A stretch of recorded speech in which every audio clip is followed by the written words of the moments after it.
Morning everyone. This morning we're going to look at how covalent bonds are actually formed. There's more to it than just sharing of pairs of electrons. And then we'll also look at why the bonding in ozone gives it its special properties. So you may recall that we looked at the terms sigma and pi bonds very briefly before. But what actually are they? Well, a sigma bond is essentially a single covalent bond, and it's formed when two s orbitals overlap. And the new orbital that's formed is called a molecular orbital, as opposed to atomic orbitals, which we call the s and p's before they do any overlapping.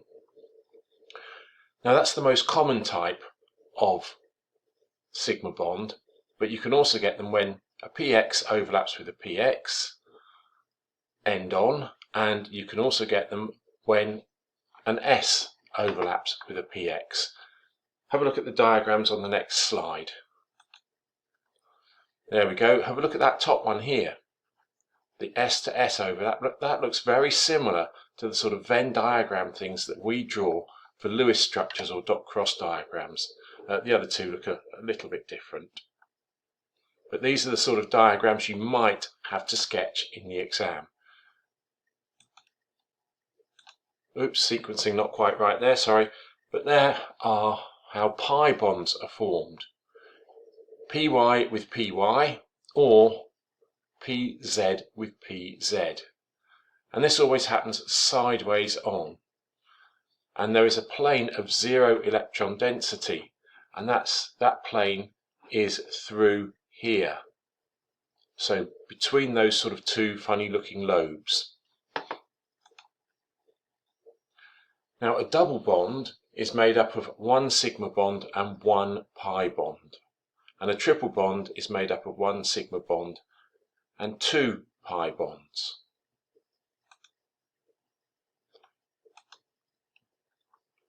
Now the bonding in benzene we've talked about very briefly, and you may remember that I talked about Kekulé having a dream about snakes biting their tails when we were looking at resonance hybrids.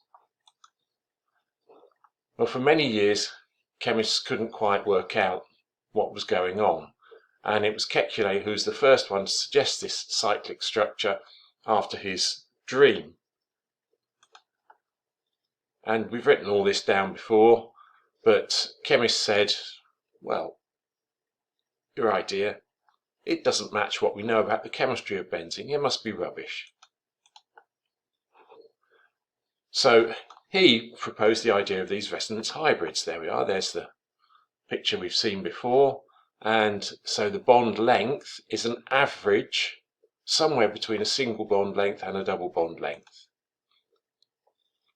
And you may recall that we said actually none of those really exist. Now something called single crystal X-ray diffraction, which we will look at in topic 11, showed that all the carbon-to-carbon bond lengths are exactly the same. And there's the length, 139 picometers. Don't learn it, but you can see there it's a figure between single bond length and between double bond length. And the identical bonding between carbon atoms is implied using a circle. And that circle is indicating delocalized electrons. Electrons not fixed in one particular position.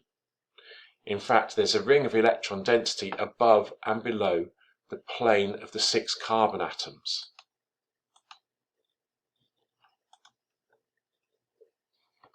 Have a look at that diagram. It's not the best in the world, but basically these Pz orbitals all sort of merge, and the electrons can whiz around either above or below the plane of those 6 carbon atoms. Now you can read the rest of the stuff on here as well as I can.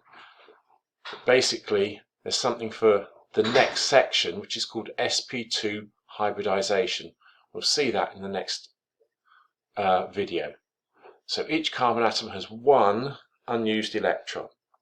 The others are involved in this thing called sp2 hybridization, and it's that electron that is whizzing around somewhere in these sort of ring shapes above and below the plane of the benzene ring.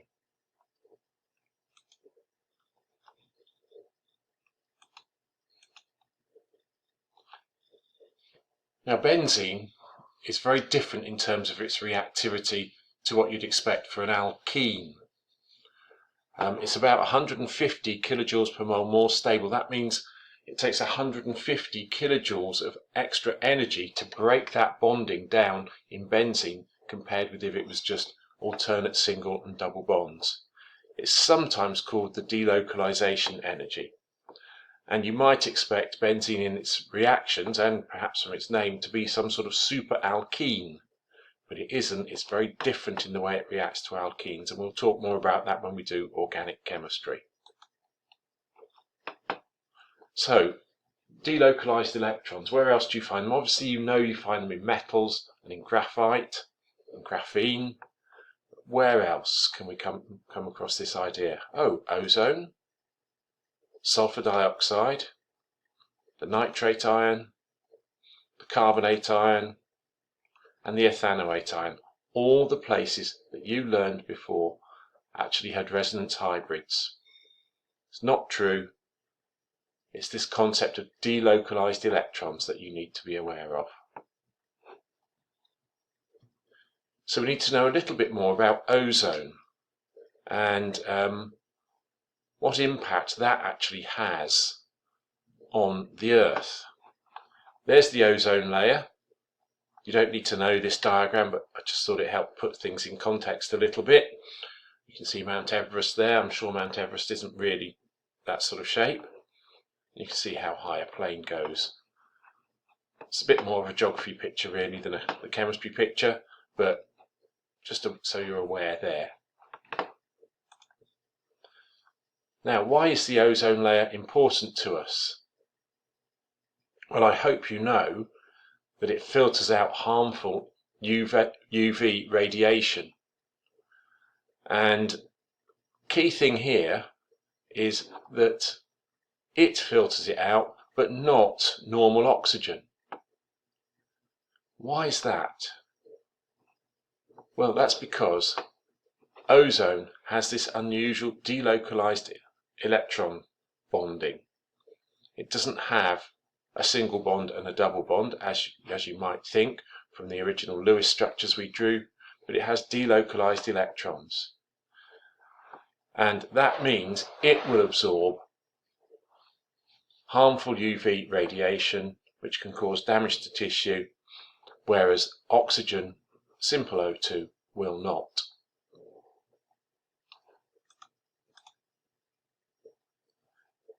Now, it's really unclear how much of this you need to know.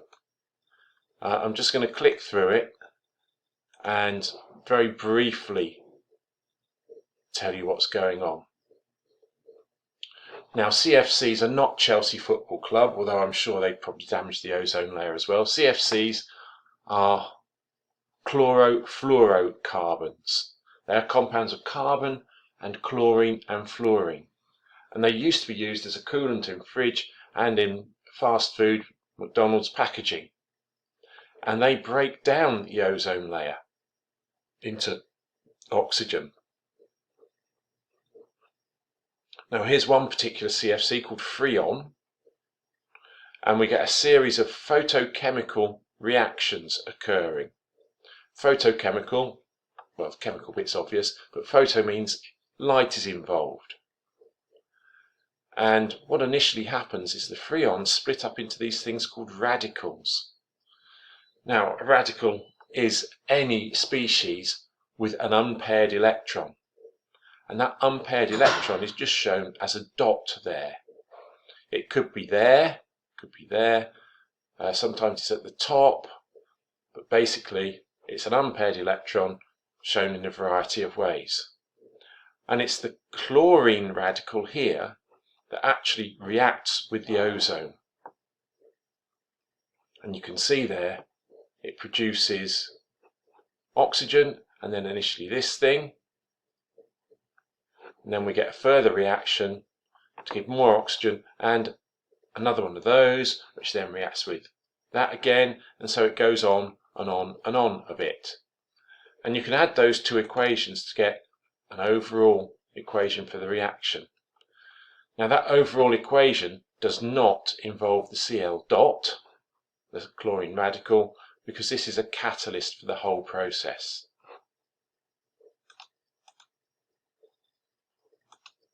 Nitrogen monoxide, which is a radical already, also reacts with ozone and breaks it down into oxygen.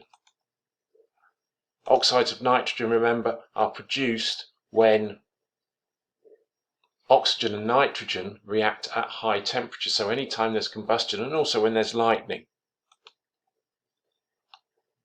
Okay, so they occur in a reverse order as well for nitrogen dioxide, so that step first, then that one.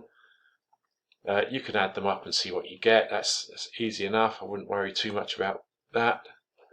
But there is a picture of the damage caused to the ozone layer over Antarctica by these processes. You can see Antarctica there, and there's the hole.